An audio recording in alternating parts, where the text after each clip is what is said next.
সনাতনী যারা বিশ্বাসী তারা মূর্তির সামনে মাথা নত করে বলে তুমি আমার খোদা। মূর্তির সামনে মাথা নত করে তারা প্রার্থনা করে তুমি আমাকে দাও, বিদ্যা দাও, অর্থ দাও, টাকা দাও, সুখ দাও, শান্তি দাও। এটা তাদের বিশ্বাস। শুধু এইখানে না, এই মূর্তি আস্তে আস্তে আস্তে আস্তে এক সময়ে কাবা ঘরের ভিতরে আল্লাহর হারাম মক্কাতুল মুকাররমার ভিতরে 360টা মূর্তি এসে জমা হয়ে গেল। 360টা মূর্তি আসার পরে প্রিয় নবী যে দিন দুনিয়াতে তশরীফ আনলেন, শুনিয়া যান রহমতের নবী যে দিন তশরীফ আনলেন, হযরত আমেনা বললেন দুনিয়ার মানুষ আমি দেখলাম আমাকে একটা মেঘখণ্ড ঘিরে ধরে রাখছে। শুধু কি তাই, মেঘের ভিতরে আমি দেখলাম আমার ডানে একজন মহিলা বসে আছে, পরমা সুন্দরী, খেজুর গাছের মতো লম্বা লম্বায় মহিলা। জিজ্ঞেস করলাম কে গো আপনি? আপনি এত বড় লম্বা মানুষ কোনোদিন তো দেখি নাই, আমার পাশে বসে আছেন। বলে আমেনা তুমি আমাকে চিনো নাই, আমি তোমার আদি মাতা হযরত হাওয়া। আমি তোমার কাছে এসেছি, আল্লাহ পাঠিয়েছেন, আল্লাহর বেহেশত থেকে এসেছি, তোমার ভিতরে আখিরি নবী। এই নবী কিছু সময় পরে দুনিয়াতে আসবে। প্রিয় নবীকে, আখিরি নবীকে রিসিভ করার জন্য আল্লাহ বেহেশত থেকে আমি হাওয়াকে পাঠিয়েছেন। একবার জোরে বলা যাবে কি মারহাবা।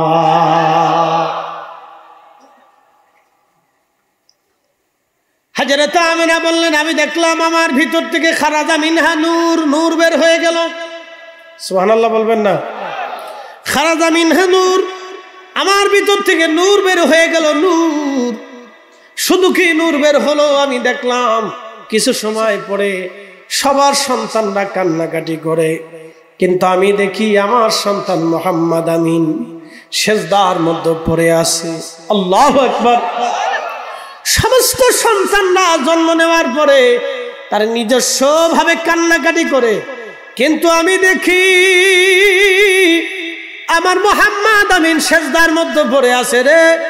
সেজদার মধ্যে পড়ে তিনি বলতেছিলেন ইয়া রব হাবলি উম্মতি, আল্লাহ আমার উম্মতের কি গতি হবে, আমার উম্মতের কি গতি হবে, আল্লাহ আমার উম্মতের উপায় কি হবে।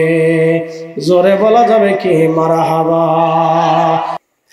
আল্লাহর নবী দুনিয়াতে তশরীফ আনার সাথে সাথে হেরামের ভিতরে মক্কাতুল মুকাররমার ঘরের ভিতরে 360টি মূর্তি আল্লাহর পক্ষ থেকে সিজদায় পড়ে গেল। একসাথে বলেন আল্লাহু আকবার। না, সবাই একসাথে বলেন আল্লাহু আকবার। আরো জোরে বলেন আল্লাহু আকবার। কয়টা মূর্তি? 360টি মূর্তি সিজদায় পড়ে গেল। সকালবেলা মক্কার কাফেররা কাবার দরজা খুলে ঘরের ভিতরে যেয়ে দেখে মূর্তিগুলো উপরে হয়ে পড়ে আছে। হায় হায়, এত মূর্তি একসাথে উপর করে কেমনে পড়লো, অথচ দরজা তালা মারা আছে, পাহারাদার ছিল। তখন ইহুদিরা গণনা করে দেখলো সর্বনাশ, আখিরি নবী ধরা ধামে তশরীফ এনেছে। ঠিক একই সময় ইরানের মাজুসি, ইরান, উজবেকিস্তান, কাজাখস্তান, তুর্কমেনিস্তান, এই বেল্ট, আফগানিস্তানের এক অংশ, বেলুচিস্তান থেকে শুরু করে বিরাট একটা এরিয়া। তখন আগুনের পূজা করত মানুষ। তারা বলতো আগুন আমাদের দেবতা। ইরান এবং ইরাকের এক অংশ, সিরিয়ার এক অংশ মিলে তারা বিরাট বড় একটা সাম্রাজ্য ছিল তাদের নাম ছিল পার্সিয়ান সাম্রাজ্য। এই পার্সিয়ান সাম্রাজ্যের প্রধান ধর্ম ছিল মাজুসি। বিরাট বড় আগুনের কুণ্ডুলি জ্বালায়া তার আগুনের সামনে সিজদায় পড়ে বলতো আগুন তুমি আমাদের খোদা, তুমি আমাদেরকে বিদ্যা দাও, অর্থ দাও, টাকা দাও, বিপদ থেকে বাঁচাও। কথা বোঝা যায়? বুঝে যান। মাজুসি নাম কি? মাজুসি। তারা আগুনের পূজা করত, আগুনকে তারা খোদা মনে করত। তাদের ধর্ম ছিল আগুনের ধর্ম। এই মাজুসি ধর্মে তারা বিশ্বাসী। সমস্ত মাজুসেরা আগুনের সামনে সেজদায় পড়ে থাকতো। ইরানের রাজধানীতে, পার্সিয়ান সাম্রাজ্যের রাজধানীতে একটা মন্দির ছিল। এই মন্দিরে 4000 বছর ধরে আগুন জ্বলতেছিল, একটা সেকেন্ডের জন্য কোনোদিন আগুন নিভে নাই। 4000 বছর পরে নবীজি যখন দুনিয়াতে আসলেন, ঠিক তখনই ইরানের পার্সিয়ান সাম্রাজ্যের মূল প্রধান যেটা আগুনের মন্দির ছিল, আগুন নিভে গেল হঠাৎ করে। একসাথে বলবেন আল্লাহু আকবার। না না, আরো জোরে বলেন, জোরে বলে। শুধু কি আর সেই দিন নিভলো? চিরদিনের জন্য নিভে গেল, ঠিক কিনা? বলে কেন নিভে গেল? চিরদিনের জন্য আগুন নিভে গেল। কেন নিভে গেল? কিসের জন্য নিভে গেল? নবী আসার কারণে আগুন নিভে গেল। তিনি এই জন্য নূর, এজন্য তিনি নূর। আল্লাহর পক্ষ থেকে যখন নূর এসে গেল, তখন দুনিয়ার মাজুসির আগুন নিভে গেল। 360টা মূর্তি কাবা ঘরের সামনে সেজদায় পড়ে গেল। মাজুসিরা গণনা করে দেখলো, হায় হায়, সর্বনাশ হয়ে গেছে। আমাদের 4000 বছরে যে আগুন নিভে নাই, সে আগুন আজ হঠাৎ করে নিভে গেল। বোঝার আর বাকি নাই, এই সাম্রাজ্য শেষ হবে, এই আগুনের ধর্ম একদিন শেষ হয়ে যাবে। মাজুসি ধর্ম চলে গেল, পারস্য সাম্রাজ্য শেষ হয়ে গেল। এবার রোমান সাম্রাজ্য ছিল প্রায় 7000 বছর ধরে চলমান। 7000 বছর পৃথিবীতে তারা রাজত্ব করলো। তাদের বিরাট বড় সাম্রাজ্য, বিরাট বড় প্রাসাদ, প্রাসাদের বয়স হাজার হাজার বছর, হাজার হাজার বছরের প্রাসাদ। তাই প্রাসাদের মধ্যে ফাটল ভেঙে গেল। বিরাট বড় মিনারা ছিল তাদের, বিরাট বড় প্রাসাদের উপরে তাদের মিনারা ছিল। এই মিনারা ভেঙে খান খান হয়ে পড়ে গেল। প্রাসাদের প্রত্যেকটা দেওয়ালে ফাটল ধরে গেল। তখন তাদের গণক দার্শনিকরা গণনা করতে বসে গেল, হায় হায়, এত বছর পার হলো, এই প্রাসাদে কোনোদিন ফাটল ধরে নাই, আজকে কেন এই প্রাসাদের মধ্যে ফাটল ধরে গেল? তারা গণনা করে দেখলো, সর্বনাশ, আখিরি নবী রাহমাতুল লিল আলামিন দুনিয়াতে জন্ম নিয়েছেন। এমন একটা শিশু পৃথিবীতে জন্ম নিয়েছে, এমন একটা শিশু পৃথিবীতে আগমন করেছে, যার আগমনে রোম সাম্রাজ্য বাতিল হয়ে যাবে, রোম সাম্রাজ্য ধ্বংস হয়ে যাবে, রোমানরা পরাভূত হয়ে যাবে। ওই শিশু বাচ্চার উম্মতরা তাম দুনিয়াতে প্রভাব বিস্তার করবে, দুনিয়া দখল করবে। একবার জোরে বলা যাবে কি আল্লাহু আকবার। এই গোরস্থানে 50 বছর পরে দাঁড়ানোর মতো কেউ নাই। আজকে আপনার আমার পরেও কেউ দাঁড়াবে না। তবে কে আপনার কবরে আপন হবে? কঠিন ওই মুসিবতে কে আপনার আপন হবে? অন্য কেউ না, তিনি রাহমাতুল লিল আলামিন। চিৎকার মেরে জোরে বলেন আল্লাহু আকবার। উম্মতকে নবী দেখতে আসবে, উম্মতের মায়া। যদি কোনোদিন মদিনাতে যান, মদিনার জিয়ারা করতে গেলে যারা আপনাদেরকে হজ বা উমরা করাবে, তাদেরকে বলবেন, দয়া করে আমাকে খন্দকে নিয়ে চলে যান। খন্দকের মাঠে যাওয়ার পরে এখানে রাস্তা হয়ে গেছে, খন্দকের ছোট্ট পাহাড়ের উপরে মসজিদ পাবেন। সেই মসজিদ, যেই মসজিদে নবীজি নামাজ পড়েছিলেন, সেই মসজিদ এখনো আছে। যেই মেহরাবে নবীজি নামাজ পড়িয়েছিলেন, সেই মেহরাব এখনো আছে। মারহাবা বলবেন না? যদি কখনো যান, ওখানে 2 রাকাত নামাজ পড়ে আসবেন। ওই মসজিদের নিচে আর একটা মসজিদ আছে, মসজিদে হযরত সালমান ফার্সি, তিনি ওইখানে বসে যুদ্ধের নেতৃত্ব দিয়েছিলেন। ওই মসজিদের কিছু দূর পরে আর একটা মসজিদ আছে, মসজিদে আলী। হযরত ফাতেমাতুজ জাহরা রাদিয়াল্লাহু আনহা এবং হযরত আলী রাদিয়াল্লাহু আনহু দুইজনে ওইখানে বসে তেনারা যুদ্ধের নেতৃত্ব দিয়েছিলেন। এইখানটা মসজিদ বানিয়ে রাখা হয়েছে। ওই খন্দকের পাহাড়ের পিছনে আর একটা পাহাড় আছে। ওই খন্দকের মাঠের সামনে দিয়ে আগায়া আগায়া পিছনের দিকে যদি আপনি একটা পিছনের দিকে চলে যান, একটা পাহাড় পাবেন। পাহাড়ের নাম জাবাল আবু সিলা। এই জাবাল আবু সিলাতে ছোট্ট একটি গুহা আছে। এই গুহার ভিতরে রহমতের নবী একাধারে 3 দিন 3 রাত সিজদায় পড়ে কেঁদেছিলেন। সুবহানাল্লাহ বলা যাবে না? 3 দিন 3 রাত সিজদার মধ্যে পড়ে নবী কেঁদেছিলেন। কেন কাঁদলেন? সন্তানের জন্য কাঁদেন নাই, কলিজার টুকরা মেয়ে ফাতেমার জন্য কাঁদেন নাই, হাসান হুসেন রাদিয়াল্লাহু আনহুমার জন্য কাঁদেন নাই। তিনি কেঁদেছেন গুনাহগার উম্মতের জন্য। সিজদার মধ্যে পড়ে আল্লাহকে বলেন, ইয়া রব হাবিলি উম্মতি, আল্লাহ আমার উম্মত গুনাহ করে ফেলছে, আল্লাহ আমার উম্মত গুনাহগার, আমার উম্মতের হবে কি, উপায় কি? এইভাবে নবী 3 দিন 3 রাত পর্যন্ত কেঁদেছে। ওই জন্য ওই কবরে আপনার আপন কেউ হবে না, যিনি আপন হবে তিনি রাহমাতুল লিল আলামিন। কথা বলেন ঠিক কিনা? প্রিয় কালকিনিবাসী, বেশি লম্বা করে রাত্র গভীর করব না। ওই কবরে আমরা সবাই চলে যাব। কবর হবে আমাদের। আখিরাত বড় ভয়াবহ হবে। তারুজুল মালাইকাতু ওয়ার রূহু ইলাইহি ফি ইয়াউমিন কানা মিকদারুহু 50 আলফা সানা। আমার রব বললেন, মেহশরের মাঠ, সেই দিন মানুষেরা আমি আল্লাহর দরবারের দিকে দৌড়াইতে থাকবে। সেই দিনটা কত বড় হবে? দুনিয়ার 50,000 বছর এক জায়গা করলে যত বড় হবে, হাসরের ময়দানের একটা দিন হবে তত বড়। দুনিয়ার 50,000 বছর এক জায়গা করলে যত বড়, হাসরের একটা দিন হবে তত বড়।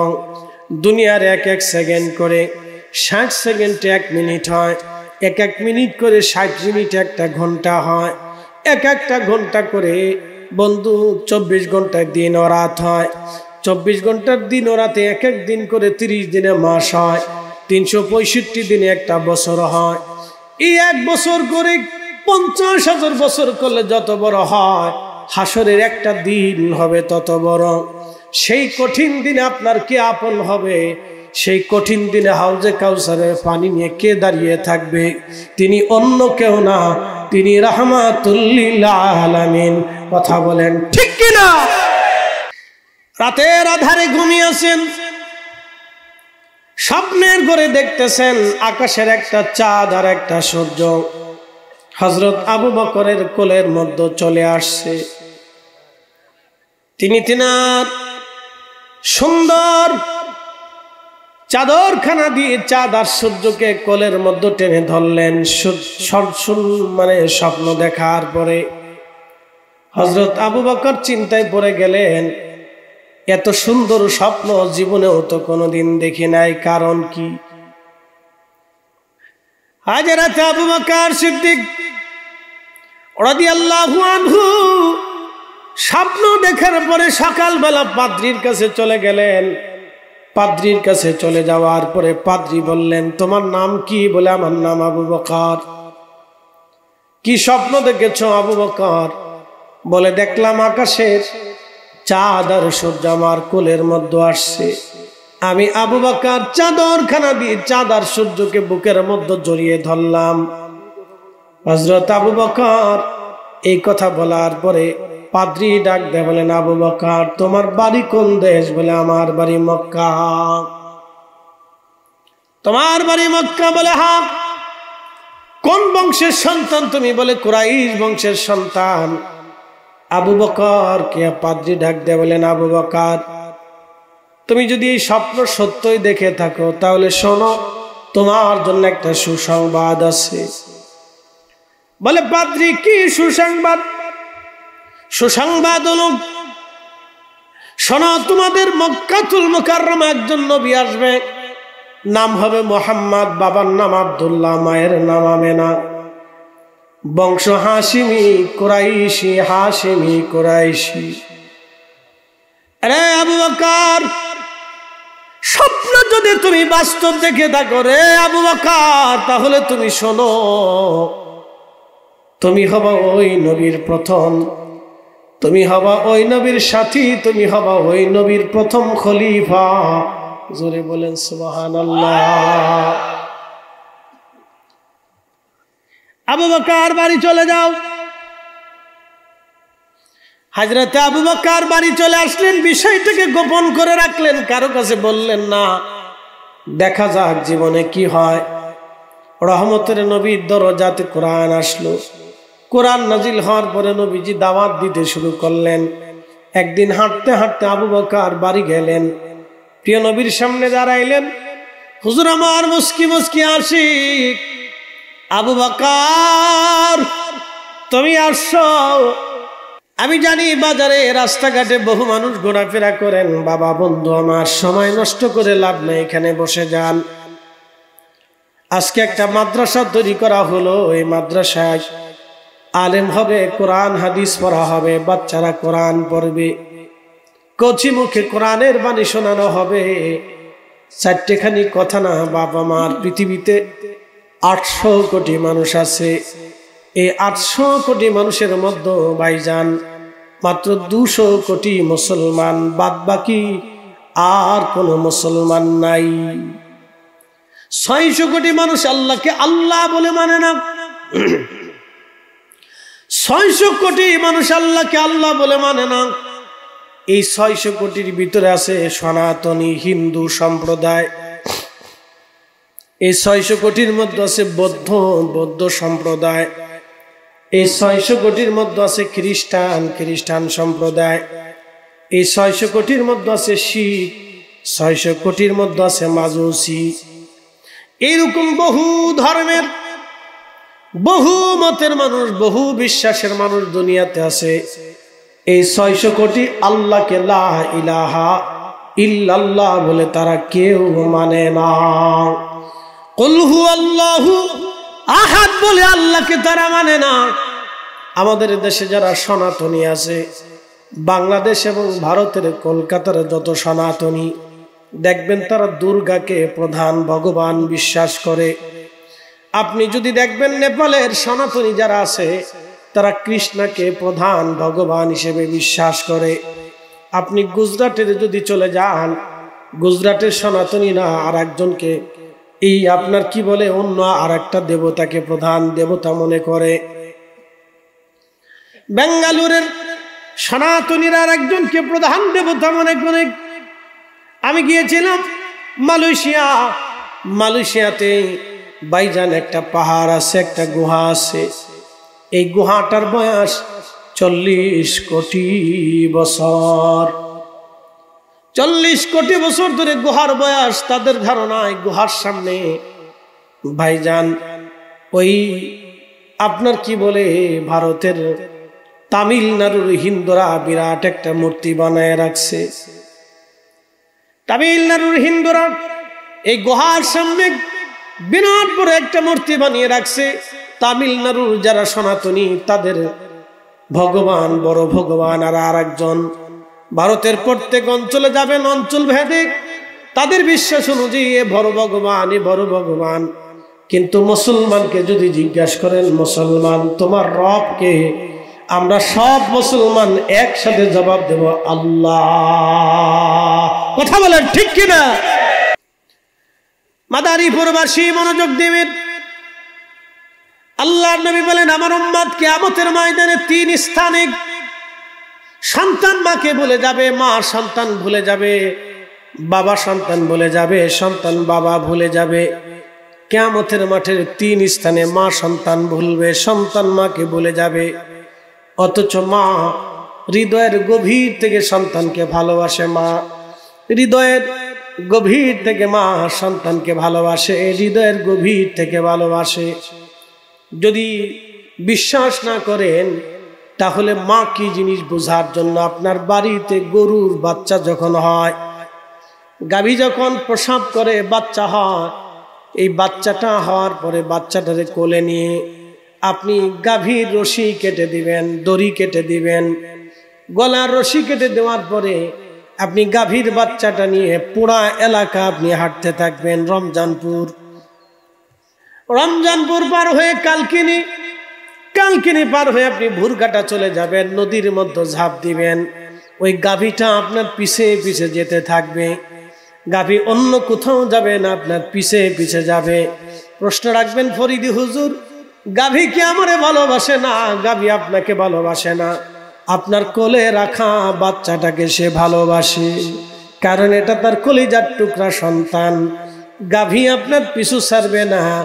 সেই দিন মা পর্যন্ত কিয়ামতের ময়দানে সন্তানকে ভুলে যাবে। তিন জায়গা মা সন্তানকে ভুলে যাবে। এক নাম্বার, যখন মিজানের পাল্লা কায়েম হয়ে যাবে, উম্মতের নেকি গুনাহগুলি ওজন শুরু হয়ে যাবে, সেই কঠিন দিনে সবাই পেরেশান হয়ে যাবে। আহা, কত কঠিন পেরেশান হবে সেই দিন। আল্লাহর নবী বলেন, আমার উম্মতেরা কোটি কোটি উম্মত কাতার করে দাঁড়িয়ে যাবে, কোটি কোটি উম্মত কাতারবদ্ধভাবে দাঁড়িয়ে যাবে, কোটি কোটি উম্মত কাতারবদ্ধভাবে দাঁড়িয়ে যাবে। সবাই চিন্তায় পড়ে যাবে, আজকে কি নেকির পাল্লা ভারী হয় নাকি গুনার পাল্লা ভারী হয়ে যায়। সবাই একই চিন্তা হয়, আমার উপায় কি হবে, আমার উপায় কি হবে। নবীজি বলেন, এই মুহূর্তে প্রত্যেক মা তার সন্তানের কথা ভুলে যাবে, সন্তান বাবা মার কথা ভুলে যাবে, স্বামী স্ত্রীর কথা বলে যাবে, স্ত্রী এই মুহূর্তে স্বামীর কথা বলে যাবে। সবাই একই চিন্তা, আজকে আমার নেকির পাল্লা হালকা হয়ে যায় কিনা। আল্লাহর নবী ডাক দিলেন, উম্মত, আমি রাসূল ওই সময় তোমাদেরকে ভুলবো না। না না না, একসাথে বলেন আল্লাহু আকবার। এইবার বুঝে যান কাকে ভালোবাসবেন, কার ইত্তেবা করবেন, কার পক্ষ নিবেন, কাকে মহব্বত করবেন। বুঝে যান আপনি কার পক্ষ নিবেন, আপনি বুঝে যান কাকে বেশি ভালোবাসবেন, বুঝে যান। আল্লাহর হাবিব বললেন, আমার উম্মত রে, ওই সময় আমি দাঁড়িয়ে থাকবো।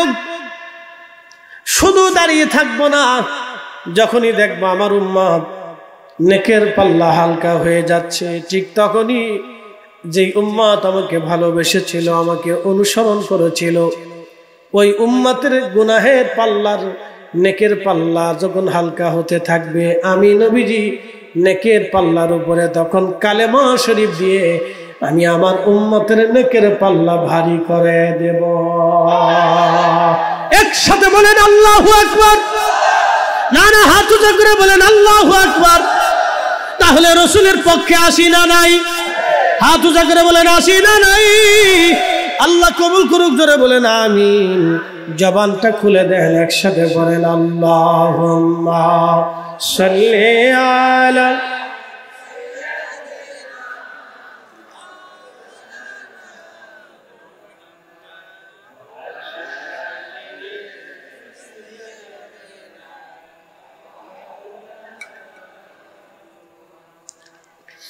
উড়ে যাও রে মাহফিলের হাওয়া,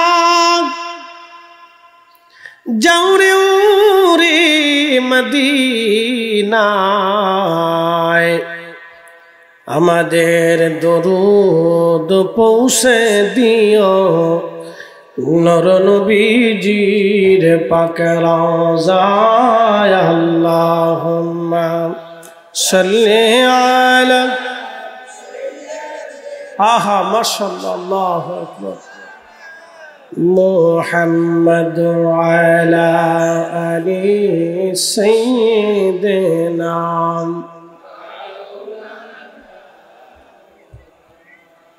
প্রিয় উপস্থিতি, একদিন আমরা কবরের দিকে চলে যাব। ওয়া ইন্না ইলাইহি রাজিউন। আমরা আল্লাহর কাছে চলে যাব, রবের কাছে চলে যাব। আমরা রবের কাছে ছিলাম, রবের কাছে চলে যাব। আল্লাহর কাছে যেহেতু চলে যাব, অতএব রবের কাছে যেহেতু চলে যাব, কি নিয়ে যাব? আমার আল্লাহ বলেন, বান্দা দুইটা জিনিস নিয়ে আসো। এক নম্বরে, ইন্নাল্লাযীনা আমানু ওয়া আমিলুস সলিহাতি উলাইকা হুম খায়রুল বারিয়া।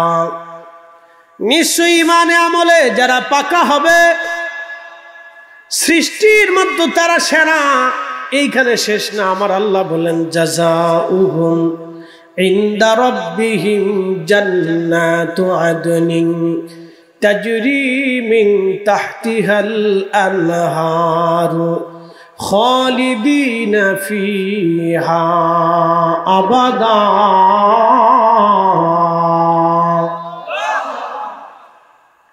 আমি রব্বুল আলামিন ইমানে আমলে পাকা হয়ে যারা দুনিয়ার থেকে আমি আল্লাহর কাছে আসবে, আমি তাদের জন্য একটা আবাস আমি তৈরি করব। চিরদিনের জন্য একটা আবাস হবে। দুনিয়া চিরদিনের জন্য না, দুনিয়া অল্প সময়ের জন্য। কিন্তু এই দুনিয়ার পরে আর একটা জগতে আপনি যা চলে যাবেন, যে জগতের নাম হলো বারজাখ। সেই জগৎটাও চিরদিন হবে না, সেটা কিয়ামত পর্যন্ত সময় হবে। কিয়ামত কায়েম হয়ে যাওয়ার পরে কিয়ামতের মাঠও চিরদিন হবে না। কিয়ামতের মাঠ শুরু হয়ে সেটাও শেষ হয়ে যাবে। এরপরে আর একটা জগৎ আসবে, ফুলসিরাতের জগৎ। 30,000 বছর লাগবে এই ফুলসিরাতের মাঠ, ফুলসিরাতের পুল পার হতে। কারো জন্য বিদ্যুৎ গতিতে মেঘে বিজলি মারলে যেমন করে চলে যায়, আল্লাহর বান্দা অমন করেই চলে যাবে। আর খুব মনোযোগ দিবেন, কেউ উটের গতিতে, কেউ ঘোড়ার গতিতে, কেউ হেঁটে হেঁটে, কেউ দৌড়ের গতিতে, কেউ আবার হামাগুড়ি দিয়ে কেউ আবার হামাগুড়ি দিবে, পরে যেতে চাবে, জড়িয়ে ধরবে, আবার হাঁটবে, আবার একটু জিরাবে, আবার একটু যাবে, আবার একটু যাবে, আবার একটু জিরাবে। এইভাবে তার 30,000 বছর লেগে যাবে। 30,000 বছর এইভাবে তারপরে সে জান্নাতে পৌঁছাবে। অনেক কষ্ট হবে তার জান্নাতে পৌঁছাইতে। বলে হুজুর দেরি কেন? নেকি কম, সম্পদ কম, নেকি কম, নেকি কম। যার যত টাকা তার তত সুন্দর বাড়ি, তার তত সুন্দর গাড়ি, তার তত সুন্দর জমি, তার তত সুন্দর বিছানাপত্র। যার টাকা নাই তার এখানে কিছুই নাই, সম্পদ। আখিরাতের জন্য টাকা পয়সায় হবে না, আখিরাতে হবে ঈমান আর আমল। ঈমান আর আমল যার বেশি, ঈমান আমল যার বেশি, ঈমান আমল যার বেশি, সে ফুলসিরাত পার হয়ে যাবে বিদ্যুৎ গতিতে। সুবহানাল্লাহ বলবেন না? প্রিয় উপস্থিতি, এই জগতের পরে আরেকটা জগৎ আসবে। এই জগতের নাম বারজাখের জগৎ। এই জগৎটা কিয়ামত পর্যন্ত হবে না, কিয়ামত পর্যন্ত হবে। এই জগতের পরে আরেকটা জগৎ আসবে। অবিল আখিরাতি হুম ইউকিনুন। আখিরাতের মাঠ কায়েম হয়ে যাবে, হাসরের মাঠ কায়েম হবে। সেই দিনের একদিন হবে দুনিয়ার 50,000 বছরের সমান। সেই দিনের কত হাজার বছর, কত দিন পার হবে আমরা তাও জানি না। সেই দিনও চলবে। আপনাকে আল্লাহ আরশে মুআল্লার ছায়ার নিচে নিবে, এটা আর একটা জগৎ। একসাথে বলবেন না মারহাবা? ওই সময় আল্লাহর আশ্রয় থাকবে আরশে মুআল্লার ছায়া। ওই সময় আরশে মুআল্লার ছায়া ছাড়া আর কোনো ছায়া হবে না। সেই দিন আল্লাহর নবী বললেন, কয়েক শ্রেণীর বান্দাকে আল্লাহ আরশে মুআল্লার ছায়ার নিচে জায়গা দিবে। এক শ্রেণী, প্রথমত যারা দুনিয়াতে ন্যায় বিচার করত, যারা দুনিয়াতে ন্যায় বিচার করত, আদেল ছিল, ন্যায় বিচার করত, এমন ব্যক্তিকে কিয়ামতের ময়দানে আল্লাহ আমার রব আরশে মুআল্লার নিচে জায়গা করে দিবে। আর এই ব্যক্তিকে, যে ব্যক্তি নামাজ পড়ে মসজিদ থেকে বের হয়ে আবার মসজিদে ঢুকতো, নামাজ পড়ে মসজিদ থেকে বের হয়ে আবার মসজিদে যাইতো, বারে বারে মসজিদে যাইতো, তার দিলটাকে মসজিদের সাথে ঝুলিয়ে রেখেছিল, এই ব্যক্তি আরশে মুআল্লার নিচে জায়গা হয়ে যাবে। আর ওই দিন সেই দানশীল ডান হাতে দান করলো কিন্তু বাম হাতে জানে না, কিয়ামতের ময়দানে আরশে মুআল্লার নিচে তার জায়গা হয়ে যাবে। ওই যুবককে আরশে মুআল্লার নিচে জায়গা হবে। যে সুন্দরী নারী থেকে জেনার জন্য ডাকলো, জেনা করার মতো সুযোগ তার ছিল, কিন্তু ওই নারীর সাথে সে জেনা করে নাই, আল্লাহর ভয়ে চলে আসছে। এই যুবককে কিয়ামতের ময়দানে আল্লাহ আরশে মুআল্লার নিচে জায়গা করে দিবে। একসাথে বলবেন না মারহাবা? আরো জোরে বলেন আল্লাহু আকবার। আর এক শ্রেণী মানুষকে আল্লাহ আরশে মুআল্লার নিচে জায়গা করে দিবে, যারা আল্লাহর ওলি হয়ে যাবে, আল্লাহর বন্ধু হয়ে যাবে। আলা ইন্না আউলিয়া আল্লাহি লা খাউফুন। আল্লাহ বলেন, সাবধান, আমার ওলি যারা তাদের ভয় নাই, ওয়ালা হুম ইয়াহজানুন, তাদের কোনো চিন্তা নাই। এই আয়াতের তাফসীরে নবী বললেন, তারা আরশে মুআল্লার নিচে নূরের মিম্বরে, নূরের চেহারা, নূরের মিনা মিম্বরে, নূরের মিম্বরে নূরের চেহারায়, নূরের আসনে, নূরের টুপি পরিয়া আল্লাহ তাদেরকে আরশে মুআল্লার নিচে বসায়া রাখবে। একসাথে বলবেন আল্লাহু আকবার। নবীরা জিজ্ঞেস করবে আল্লাহ এরা কারা? শহীদরা বলবে আল্লাহ এরা কারা? নূরের মিম্বরে, নূরের চেহারায়, নূরের জগতে, নূরের স্থানে তারা বসে আছে আরশে মুআল্লার বিতনে নিচে। এত মর্যাদা কারা? আল্লাহ এই জগতে কারা এই আরামে বসে আছে? আল্লাহ বলবে না আমার শহীদ ও নবীরা, এরা হলো তারা যারা দুনিয়াতে একজন আর একজনকে শুধু আমি আল্লাহর জন্য ভালোবাসছিল, শুধু আমি আল্লাহর জন্যে, আল্লাহর জন্যে, আল্লাহর জন্যে, আল্লাহর জন্যে। আজকে মাহফিলে আসছি আল্লাহর জন্যে, রসুল ভালোবাসি আল্লাহর জন্যে, অলি ভালোবাসি আল্লাহর জন্যে, আলেম ভালোবাসি আল্লাহর জন্যে, জিকিরের মাহফিলে বসি আল্লাহর জন্যে, দুয়ার মজলিসে বসি আল্লাহর জন্যে। আমরা একত্রিত হইয়া জিকিরের মজলিস কায়েম করি আল্লাহর জন্যে। আমাদের জীবনে সব হবে আল্লাহর জন্যে। যখনই আল্লাহর জন্য হবে তখনই আরশে মুআল্লার নিচে আমাদের জায়গা বরাদ্দ হয়ে যাবে। একবার চিৎকার মেরে ধরে বলেন না মারহাবা। বুঝাইতে পারছি? তাহলে ওই জগতে জায়গা হবে কার? কয়েক শ্রেণীর মানুষের। তার ভিতরে এক শ্রেণী যারা দুনিয়াতে একজন আরেকজনকে আল্লাহর জন্য ভালোবাসছিল। কার জন্য? আল্লাহর জন্য ভালোবাসছিল। হাশরের ময়দানে আরশে মুআল্লার নিচে তাদের জায়গা হবে। এটাও একটা জগৎ। কত হাজার বছর এইখানে অবস্থান করবে কেউ জানে না। আল্লাহ খাওয়াবে, আল্লাহ পানি পান করাবে, হাউজে কাউসারের পানি আল্লাহ তাদেরকে পিলাবে। শুনে যান, এ কথাগুলি সারা জীবন বুঝে যাবে। তাহলে আমরা যেই জগতে আছি এ জগৎ কি স্থায়ী না অস্থায়ী? আমরা কি থাকবো না চলে যাব? তো চলে যাওয়ার সময় কি নিয়ে যাব? কদ্দরা আম, জাম, কলা, কাঁঠাল, পেঁপে, লিচু, টাকা পয়সা, সোনা দানা এগুলি নিয়ে যাব নাকি বলেন? সুযোগ আছে? কোনো সুযোগ নেই। দুইটা জিনিস, ইমান, আমল। জোরে বলেন ইমান, জোরে বলেন ইমান। আর ইমানের লজ্জত আপনার আসবে না যদি হাসতে হুববে রাহমাতুল লিল আলামিন অন্তরে না থাকে। যদি রসুলের মহব্বত না থাকে ইমানের পূর্ণতা হয় না। কথা বলেন ঠিক কিনা? নবীর মহব্বত থাকতে হবে। হুজুর বলবেন হুজুর রসুলের মহব্বত কি? বুঝি নেই। রসুলের মহব্বত একটা জাতি আর একটা সিফাতি। বলে সিফাতি কি? টুপি নবীজি মাথায় দিয়েছেন, আপনি টুপি দেন। পাগড়ি পরেছেন, আপনি পরেন। দাড়ি রাখছেন, আপনি রাখেন। ডান হাতে খেয়েছেন, আপনি খান। আঙ্গুল চাটেন, আপনিও চাটেন। দস্তরখানা বিছাইছেন, আপনিও বিছান। আল্লাহ নবী মেহমানদারি করছে, আপনিও করেন। ভিখারিকে দান করছে, আপনিও করেন। এগুলি হচ্ছে কিছু কিছু সুন্নত আছে। ডান রাস্তা দিয়ে ডান পথে চলা, আল্লাহ রসুল চলেছেন, আপনিও চলেন। এইরকম আল্লাহ রসুলের যত সুন্নত আছে এই সুন্নতগুলি বেছে বেছে আমল করার নাম হচ্ছে সুন্নতে সিফাতি। এগুলো হচ্ছে মহাব্বতে সিফাতি।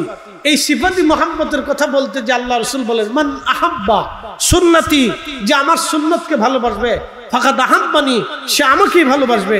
অমান আহাব্বানি, যে আমাকে ভালোবাসবে, কানা মাই ফিল জান্নাহ, সে আমার সাথে জান্নাতে চলে যাবে। আর একটা মহাব্বতের নাম মহাব্বতের জাতি। বলে মহাব্বতের জাতি কি? মহাব্বতের জাতি আপনাকে বুঝাই। গসলুল মালায়েকা, আমার দিকে তাকাবেন, মাইকে কান দিবেন, যে যেখান থেকে শুনতেছেন সেখান থেকেই শুনবেন। গসলুল মালায়েকা নাম ছিল হযরত হানজালা। গসলুল মালায়েকা হযরত হানজালা, তিনি উহুদের যুদ্ধে তিনি তখনও আসেন নাই। তখন তিনি নতুন বিবাহ করেছেন, স্ত্রীর সাথে বাসর হয়েছে, রাতের আধারে স্ত্রীর সাথে সময় কাটিয়েছেন। ফজরের নামাজের সময় তিনি গোসল করতে আসছেন, তখনও তিনার জন্য গোসল ফরজ। গোসল করেন নাই, তাহাজ্জুদও হয় নাই, ফজর নামাজও হয় নাই, তিনি গোসল করবেন। এমন সময় কে জানি বলে গেল, হানজালা শুনছো মদিনাবাসী, উহুদে রাসূল শহীদ হয়ে গেছে। কেন হয়েছে? যদি কোনোদিন মদিনাতে যান তা আপনাকে ঠিকানা বলে দিই, ঠিকানা বলে দিই। উহুদে পাহাড়ের এক পাশে একটা ফাঁকা জায়গা পাবে। ওই ফাঁকা জায়গা উঠার আগে নিচে একটা মসজিদ পাবে। এটা মসজিদ মুখতাসার করে বানিয়ে রাখা হয়েছে। ওই মসজিদে নবীজি আসরের নামাজ পড়তেছিল। নামাজ পড়া শেষ, এই মুহূর্তেই পিছন দিক থেকে কাফেররা আক্রমণ করছে। আল্লাহর হাবিবের দন্ত মোবারক ওইখানে শহীদ হলো। রাসূল কারীমের মাথা মোবারক আঘাত লাগলো। আল্লাহর নবীকে বাঁচাইতে বললেন সাহাবায়ে কেরাম, কে আছো রাসূলকে বাঁচাও। নবীর সাহাবী তালহা রাদিয়াল্লাহু আনহু শুনে যান, আজকে কাফেরদের সামনে ঢাল হয়ে গেলেন। শত শত কাফেরের সাথে একা লড়াই করতেছিল। হযরত আবু বকর সহ কয়েকজন সাহাবী জিবরাইল আমিনের নেতৃত্বে নবীজিকে পাহাড়ের উপরে নিতে নিতে উহুদের সেই ফাঁকা জায়গাতে নিয়ে গেলেন। তালহা রাদিয়াল্লাহু আনহু লড়াই করতেছিলেন। তারিখের মধ্যে এসেছে হযরতে তালহা নবীজির মহব্বতে লড়াই করতে লাগলেন। আজ নবী বাঁচাইতে হবে। লড়াই চলতেছে একা। এত পরিমাণে আঘাত ওনার শরীরে লাগলো, তীর তলোয়ারের আঘাতে হযরত তালহা অজ্ঞান হয়ে পড়ে গেলেন। একটা দুইটা আঘাত না, হযরত তালহাকে যুদ্ধ চলে যাওয়ার পরে, বন্ধ হয়ে যাওয়ার পরে হযরত তালহাকে ধরে নিয়ে যাওয়া হলো। দেখলেন তালহার তখনও দম আছে, তালহা তখনও মারা যায় নাই, কিন্তু শরীরের কাপড়, লোহার পোশাক, হেলমেট সব খুলে ফেলে দেওয়ার পরে দেখা গেল একটা না, সারা শরীরে ৭৯টা আঘাতের চিহ্ন ছিল। একসাথে বলবেন আল্লাহু আকবার। এটার নাম মহব্বতে জাতি। যারা বলেন মহব্বতে জাতি, কলিজার ভিতর থেকে ভালোবাসা। আমাদের দেশে কেউ আছে দাড়ি রাখছে আবার চেঁচে ফেলে দিচ্ছে, আছে না এরকম? তুমি মাথায় দিয়েছে আবার রেখে ফেলে দিচ্ছে, 7 দিনও মাথায় দেয় না। কেউ আছে একদিন পাগড়ি পরছে আর বাকি দিন পাগড়ি পরে না, আছে না এরকম? একদিন দস্তরখানা বিছাইছে আর বিছাই না, মানে কোন সময় মানে কোন সময় মানে না। এটার গুরুত্ব কম। এর সুন্নতে মহব্বতে সিফাতি, কখনো মানে কখনো মানে না। আর মহব্বতের জাতিটা হলো কলিজার ভিতর থেকে ভালোবাসা, নিজের জিন্দেগীর সবকিছুকে নবীর কদমে কুরবানি করা। একসাথে বলবেন না মারহাবা। তিনি হযরতে গসলুল মালায়েকা হানজালা ওই উহুদের ওইখানে নিয়ে যাওয়ার পরে সারা উহুদে জানাজানি হলো নবী নাই, নবী শহীদ হয়ে গেছে। সারা উহুদের রাসূলকে খুঁজে পাওয়া যাইতেছে না, রাসূল নাই, রাসূল শহীদ হয়ে গেছে। হায় হায়, এই কথা সন্ধ্যার সময় ঘটনাটা ঘটলো। রাতে জানাজানি হয়ে গেল। গসলুল মালায়েকা হযরতে হানজালা গোসল করতেছিলেন, তখনও ফজরের নামাজ পড়েন নাই, গোসলও হয় নাই। কে জানি এসে বলল মদিনাবাসী, হানশংস নবীজি উহুদের শহীদ। গসলুল মালায়েকা হযরতে হানজালা পানির মশকখানা হাত থেকে ছেড়ে দিলেন। ছেড়ে দিয়ে গোসল বাদ দিয়ে বিবির ঘরের দরজার সামনে দাঁড়িয়ে গেলেন। বিবি, ঘরের ভিতরে একটা তলোয়ার আছে, তলোয়ারখানা আমাকে দাও। বিবি বললেন, স্বামী হে, গোসল করতে গেলেন, গোসল বাদ দিয়ে তলোয়ার কেন চান? বলে, বিবিরে গোসল করতেছিলাম, কে জানি রাস্তা দিয়ে বলে যায় নবী নাকি উহুদে শহীদ হয়ে গেছে। বিবিরে বলো, আমি কার জন্য গোসল করব, কার জন্য জীবন করব, কার জন্য দুনিয়ায় আমি বেঁচে থাকবো? রসুলই নাই, আমি হানজালার বেঁচে থেকে লাভ কি? নবী নাই, কি জন্য আমি বাঁচবো? হযরত হানজালা দৌড়াইয়া চলে গেলেন। গোসলও নাই, নামাজও নাই,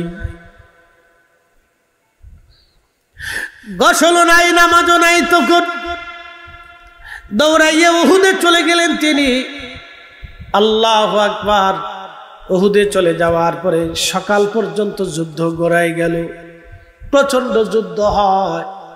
এই যুদ্ধে হযরত হানজালা কাফেরদের ভিড়ের মধ্যে চলে গেলেন, লড়াই করতে লাগলেন। বীর দর্পে লড়াই করে করে হযরত হানজালা শহীদ হয়ে গেলেন।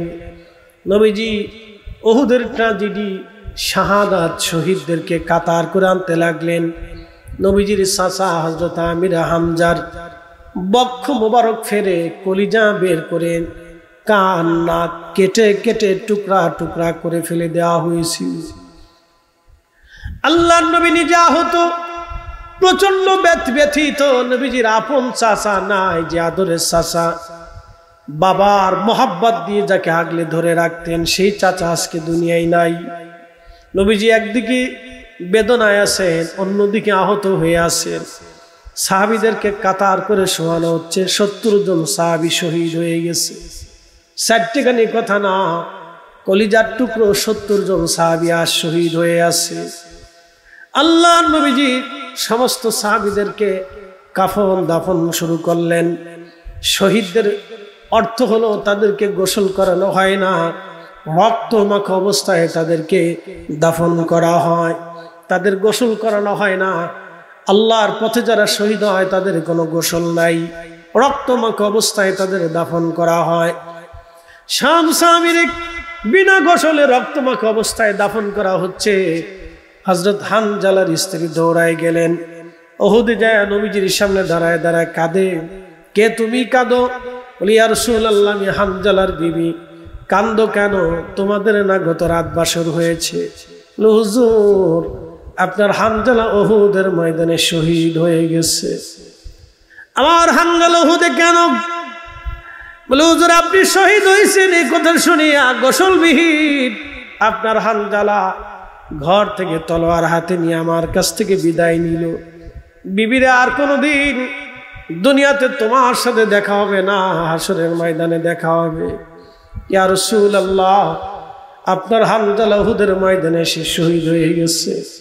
নবীজি, আপনার হানজালা নাপাক, গোসলবিহীন আপনার হানজালাকে দাফন দিবেন না। আল্লাহর নবী বললেন, সাহাবীরা রে, সারা উহুদে তন্ন তন্ন করে খুঁজে দেখো আমার হানজালার লাশ কোথায় আছে। সারা উহুদের ময়দান তন্ন তন্ন করে তালাশ করা হয়। সাহাবীরা এসে বলেন, হুজুর, আপনার হানজালার লাশ সারা উহুদের মধ্যে কোথাও খুঁজে পাওয়া যায় না। নবীজি চিন্তিত হয়ে গেলেন, তাহলে লাশ কোথায় গেল? ইতিমধ্যে জিবরাইল আমিন এসে বলেন, ইয়া রাসূলুল্লাহ, আপনার হানজালার লাশ নিয়ে চিন্তা করতে হবে না গো নবীজি। আপনার হানজালার লাশ আসমান জগতে নিয়া আল্লাহ রহমতের ফেরেশতারা হাউজে কাউসারের পানি দিয়া আপনার হানজালারে গোসল করাইয়া পবিত্র বানাইয়া দিছে।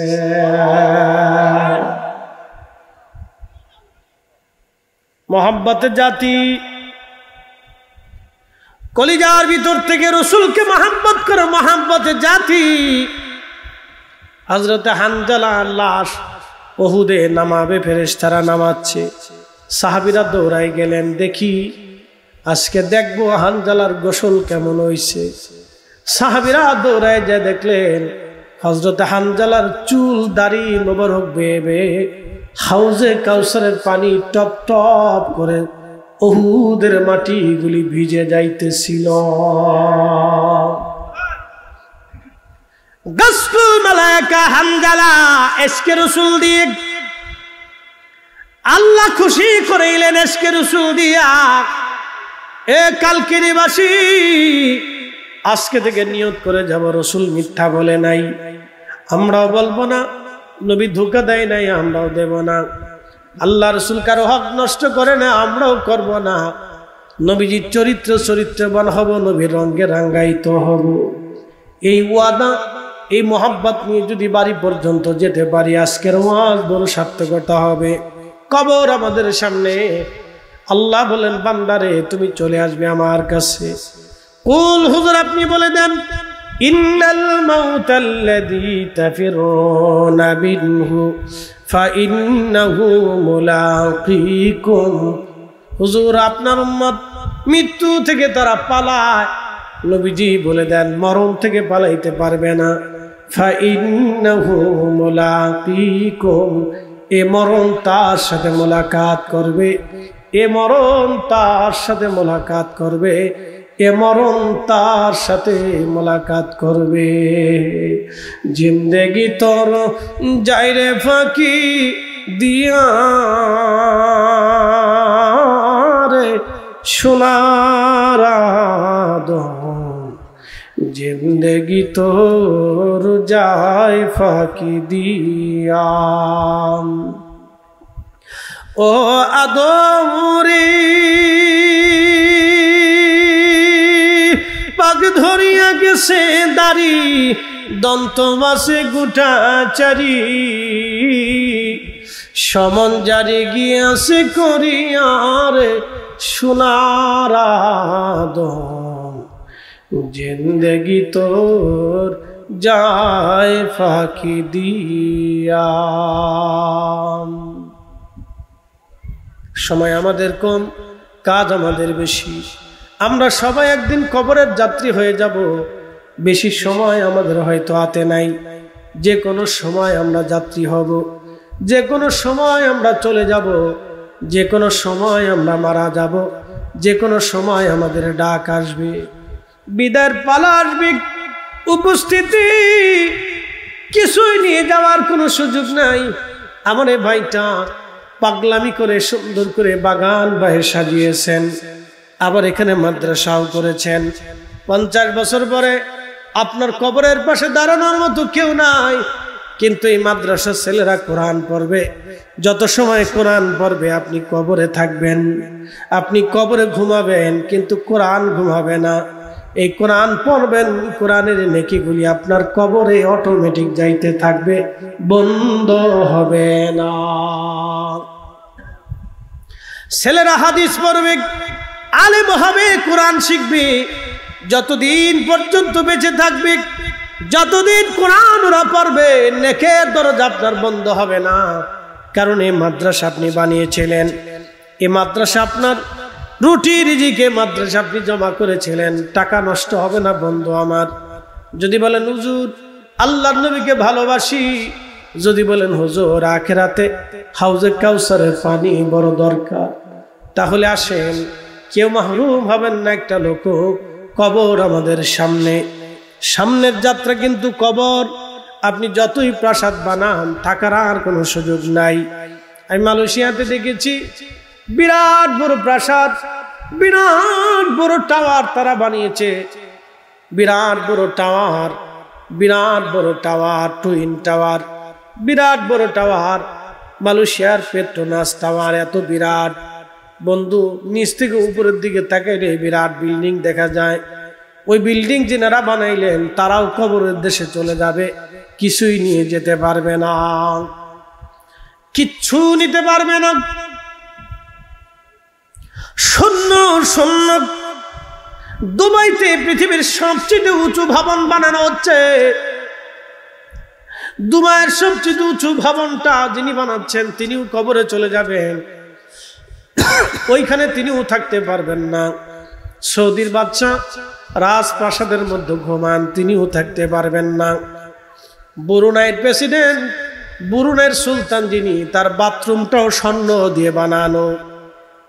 কি মনে করছে?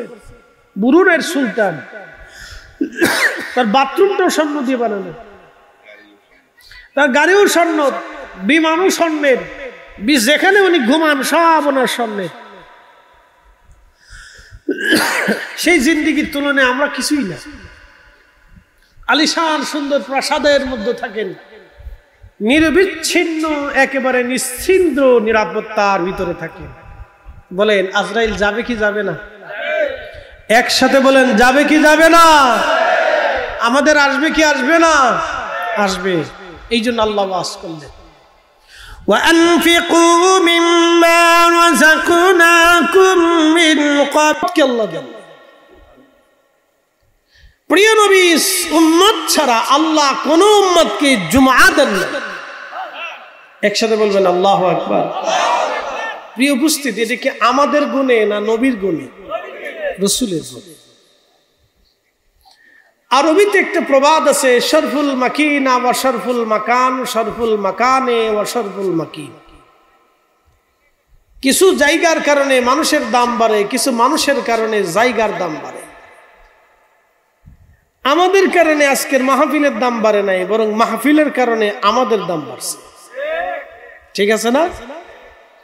কারণ আমরা আল্লাহর বেহেশতের বাগানের ভিতরে আসার কারণে আল্লাহ আমাদের উপর রহমতের নজর দিছে। মসজিদের কারণে মুসল্লির দাম বাড়ে, মাগার মুসল্লির কারণে মসজিদের দাম বাড়ে না।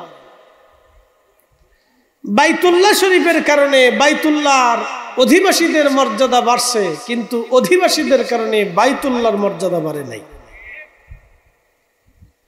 মদিনাতুল মুনওয়ারার কারণে আমার রসুলের ইজ্জত বাড়ে নাই, বরং নবীর কারণে মদিনাতুল মুনওয়ারা হয়েছে। কথা বলে ঠিক কিনা? এই সূত্রটা মনে রাখবেন, সারা জীবন মনে রাখতে হবে সূত্র। আল্লাহ বলছেন ইন্নামাল মুশরিকুনা নাজাসুন, প্রত্যেক মুশরিকরা নাপাক। প্রশ্ন আসতে পারে তারাও তো মানুষ, তো নাপাক কি করে হবে? তাদেরও যে রক্ত আমাদেরও সেই রক্ত, তাদেরও যেই মগজ আমাদেরও সেই মগজ, তাদেরও যেই চোখ আমাদেরও সেই চোখ, তাদেরও যেই অঙ্গ প্রত্যঙ্গ মাগর আমাদেরও সেই অঙ্গ প্রত্যঙ্গ। তো নাপাক হলো, আমরা পাক হলাম কারণ কি? কিসের জন্য জানেন? ঈমানের কারণে। কিসের কারণে? একসাথে বলেন, কিসের কারণে? ঈমানের কারণে। ঈমানের কারণে আমাদের মর্যাদা বাড়লো, আমাদেরকে আল্লাহ পাক বানাইল, পবিত্র বানাইল। ভালো করে মনে রাখবেন।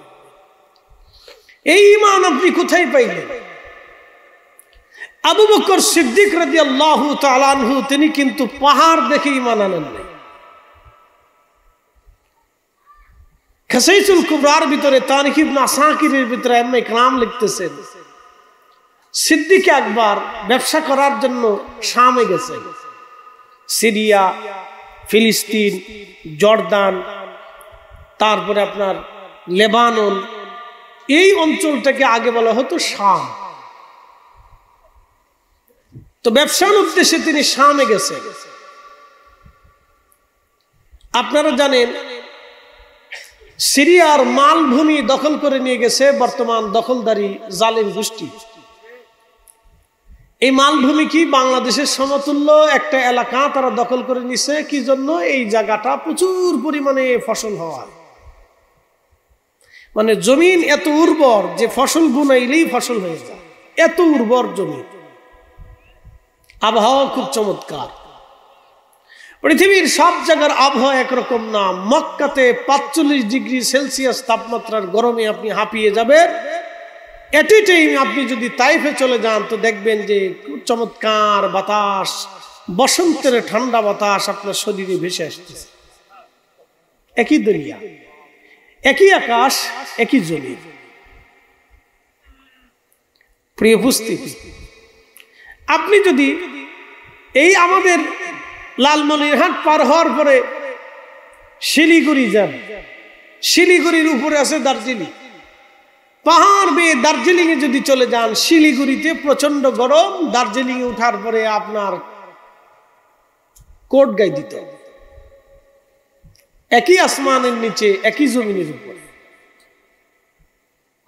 প্রিয় উপস্থিতি, এই অঞ্চলগুলি ছিল ব্যবসায়িক কেন্দ্র। তো রহমতুল্লাহ নবীজির সাথী খলিফাতুল মুসলিমিন আবু বকর তখনও দ্বীন, ঈমান, কালেমা, আখিরাত, আল্লাহ, খুদা, ফেরেশতা কিচ্ছু চেনেন। তো ব্যবসার জন্য গেছে। রব্বুল আলামিন কোরআনে বলেন, ইন্নাল্লাযীনা কাফারু মিন আহলিল কিতাবি ওয়াল মুশরিকিনা ফি নারি জাহান্নাম খালিদিনা ফিহা। বুঝতে কোনো অসুবিধা? অসুবিধা নাই তো? আপনাদের এলাকায় আমি নতুন, এদিকে আসা যাওয়া হয় না।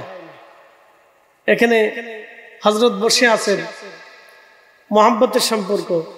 যে ভাইটা দাওয়াত দিছে আমি তারও কোনোদিন চিনি না। শফিকুল ইসলাম ভাই বলল, হুজুর আসতে হবে, আপনার ওয়াজ শুনে খুব মহব্বত করি। বলো আসবো ইনশাল্লাহ। তা আজকের এই দাওয়াত গ্রহণ হলো। সাধারণত এই সময়টা বৃষ্টির দিন, কথা ঠিক আছে না? কোন পাগলে এত বড় প্যান্ডেল সাজাইয়া মাহফিল করে কন্ত? কোন পাগলে ওনারে কামড়াইলো যে উনি এই মাহফিল এত বড় প্যান্ডেল করিয়া সাজাইয়া তবর রেডি করে রাখছে? উনি নিজেও জানেন না বৃষ্টি আসলে আসতেও পারে, কারণ বৃষ্টির দিন তো বৃষ্টি আসবে। উনি আল্লাহর উপর ভরসা করে চালাই দিচ্ছে। একসাথে বলবেন না মারহাবা? না, আল্লাহর উপরে ইয়াকিন রেখে, বিশ্বাস রেখে চালাই দিচ্ছে যে আল্লাহ সাহায্য করবে। আমি বলছিলাম যে আল্লাহ সাহায্য করবে, চালান, আল্লাহ ফয়সালা করবে। তো সাধারণত বৃষ্টির দিন যে কোনো সময় বৃষ্টি আসতে পারে। সকালেও হতে পারে, দুপুর হতে পারে, এখন হইতে পারে। যাই হোক, আল্লাহ অনেক বড় ইহসান করছে, ওনারে দয়া করছে, ওনার ইখলাস সুন্দর। মাদ্রাসাটা করছেন সব ত্যাগ করে, আপনারও সহযোগিতা করছেন, আরো করবেন ইনশাআল্লাহ, অর্থ নষ্ট হবে না। আচ্ছা, আপনাদেরকে প্রশ্ন করি, জবাব দিবেন তো। বাংলাদেশের যিনি সবচেয়ে বড় ধনী ব্যক্তি মারা গেলেন, এক গ্রুপ অফ ইন্ডাস্ট্রির মালিক, 80,000 কোটি টাকার সম্পদ রেখে কবরে চলে গেলেন। ওনার কবরটা কয় হাত লম্বা ছিল? না, জোরে বলতে হবে, একসাথে বলেন, কত হাত?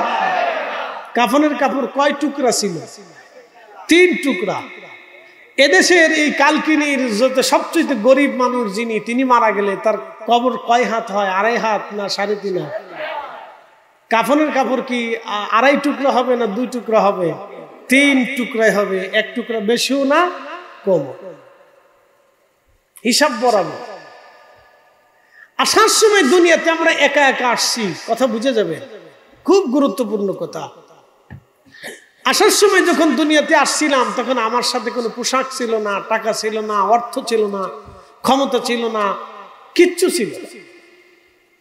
আল্লাহ আমাকে পরমুখাপেক্ষী করে দিলেন, মায়ের মুখাপেক্ষী করে দিলেন, বাবার মুখাপেক্ষী করে দিলেন, দাদা দাদি নানা নানির মুখাপেক্ষী করে দিলেন, মানুষের মুখাপেক্ষী করে দিলেন।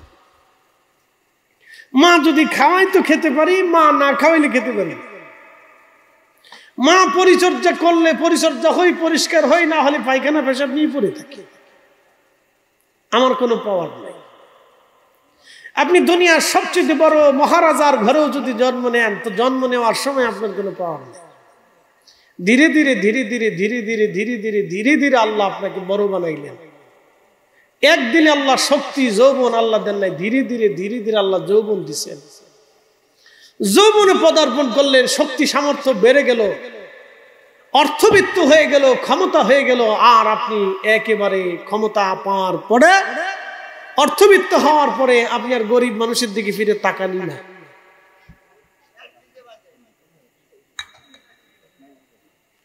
প্যাস্টিজি কন আর ফিলাস্টিকি কন, যেটি কন, উনি বুঝে না, উনি জানে না যে উনি আসার সময় উলঙ্গ ছিল, ল্যাংটা ছিল, বস্ত্রহীন ছিল। যাওয়ার সময় ওনাকে 3 টুকরা কাপড় দিয়ে পেঁচিয়ে পাঠিয়ে দেওয়া হবে, বেশি কিছু দেওয়া হবে না। কথা কন ঠিক কিনা? এটা যদি বুঝতাম, তাহলে আমরা রসুলের আদর্শে, নবীর গোলামিতে নিজের জীবনকে কোরবানি করে দিতাম। একটা কথা আপনাদেরকে বলে দিয়ে যাই, শোনেন, ভালো করে শুনে রাখেন। Out of sight out of mind, মানুষ চোখের আড়াল হলে মনের আড়াল হয়ে যায়, সত্য কথা।